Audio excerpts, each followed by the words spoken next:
Hello everyone. We are continuing with hydraulic plate design for distillation column. Now in this, we are continuing ahead. We discussed last time with operating window, and our first part we are looking at going to our operating window is deciding plate details. What we find out last time is the area of plate. Yes, which was what is area you found out divided by 0.88. So this is the distillation column. So if you look at this, column will look like this, the plates will look like this.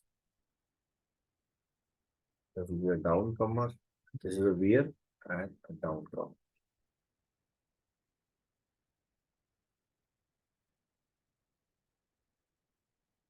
There is a weir, straight line and the down comer.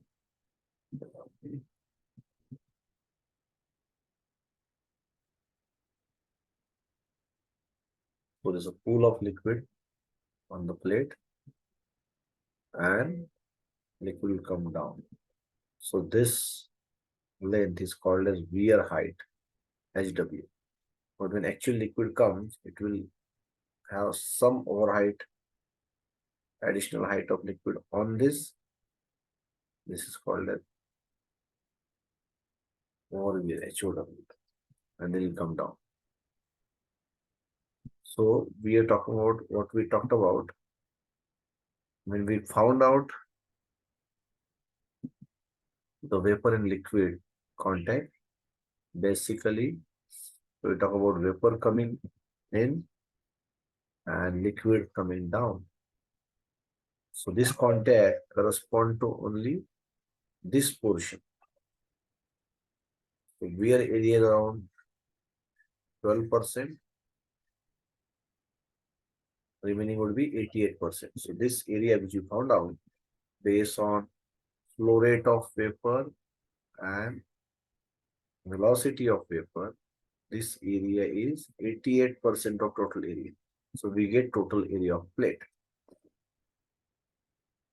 Now the downcomer area is 12% as we assume it is 12 to 15%. We have assumed it to be 12%. So now look at this, when this come down, when liquid come down. So this is the 12% downcomer area. And this side also around 12% area is equal to the weir area. This is not getting utilized because there is a constant liquid coming on this portion.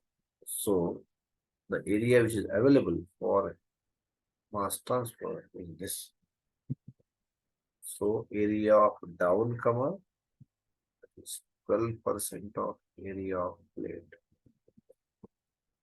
Now active area would be area of plate minus this 2 times area of downcomer, because both the side this area is not utilized.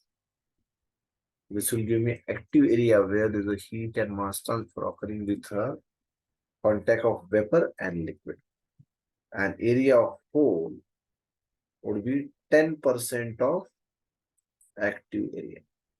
So first we find out hole area, which is of our interest. Now let's say a diameter of hole is around 5 mm to 8 mm.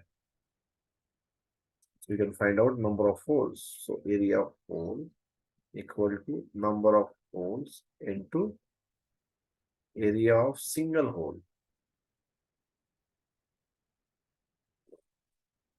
This will give you number of holes on a plate.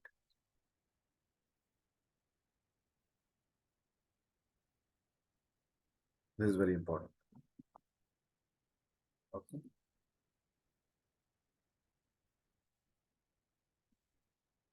Let's go to next.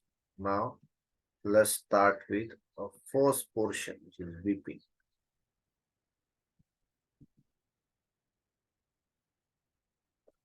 How do you find out VP? The concept of VP. Look at this. This is column.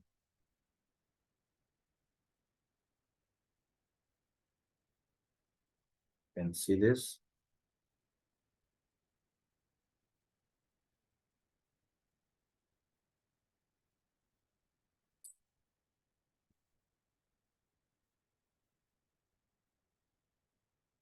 There is a pool of liquid on this. Yes. The velocity of liquid, PL. And you can see there are vapors coming up from bottom. So based on the whole area, they will have velocity of vapor. So if velocity of vapor is higher than velocity of liquid, then no VP. Correct? It's logical. If this velocity is higher, then we don't have any VP. If velocity of vapor is smaller than velocity of liquid, we will have VP. So how do you find out velocity of vapor? There is a flow rate of vapor divided by area of hole, because it's going to pass through the hole, which will give velocity of vapor. What about velocity of liquid? Now look at this. When I'm talking about the plate, going both together. So this is here, and then this is going to be a length.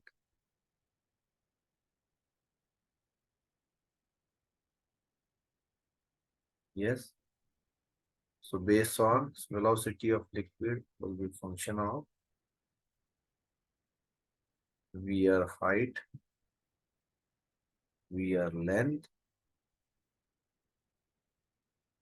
liquid flow rate. So we have this combination is going to give VR. So if this is fulfilled, then we say that filling is not open. Next part we are going to look at is pressure drop.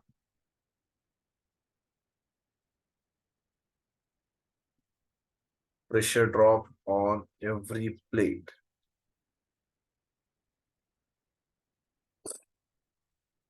What we have done? We have assumed delta P on every plate to be equal to 100 mm of water. It's going to check out whether it is 100 mm typically or more than that. Again, look at the column.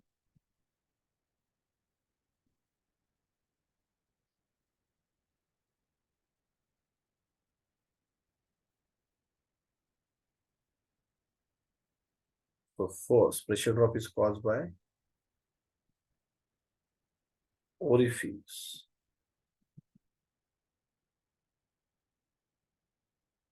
Look at this.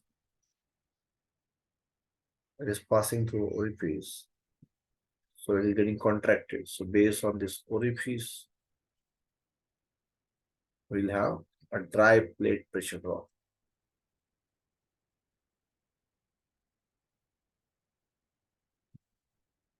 Second, talk about this wear. So this height of wear will be responsible for having this liquid on the plate, and this HW is going to have a pressure. Plus, there is additional height. We discussed this. There is a HW and there is a overhead wear height, which is going to have a pressure drop. plus there is a residual pressure based on a density of liquid. So this 4 will be corresponding to 1 plus 2 plus 3 plus 4. So we check out what is the overall pressure drop. If it is equal to 100 mm is okay. If it is more, then you have to go back and change the P bottom, which was equal to P top plus delta P on one plate into number of plates. So we change delta P, which we change T bottom, and that is going to change your rho V, rho L properties, which will change the diameter and other things will change. So to keep on improving this. Next part, we have assumed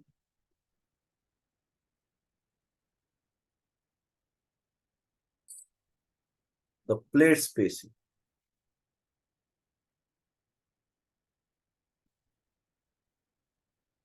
To be 0.15 to 0.95 meter.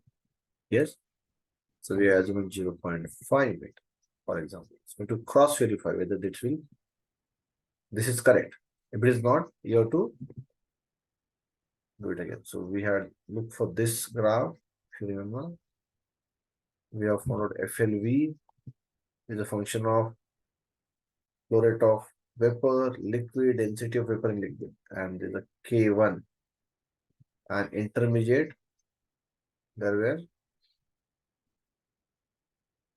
plate spacing.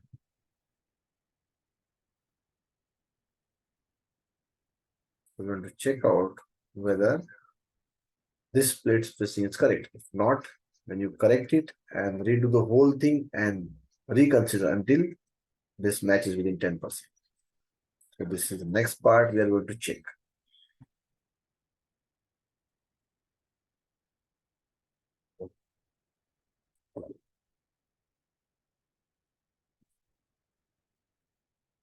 The next part would be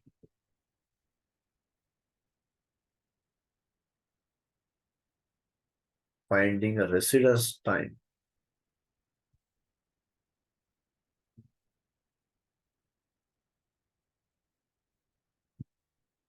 So residence time has to be at least more than 3 seconds.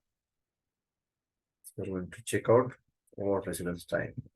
And the fifth part would be the flooding. When we find the diameter, we have assumed 85% flooding. So we check out whether it's correct. If not, you correct it and the whole thing would be redone. So we want to look at all these 5 aspects one by one. You can follow it step by step and you'll be able to check about operating window. And very confirmly you can rely on design saying that column will not go to any of the extremes so that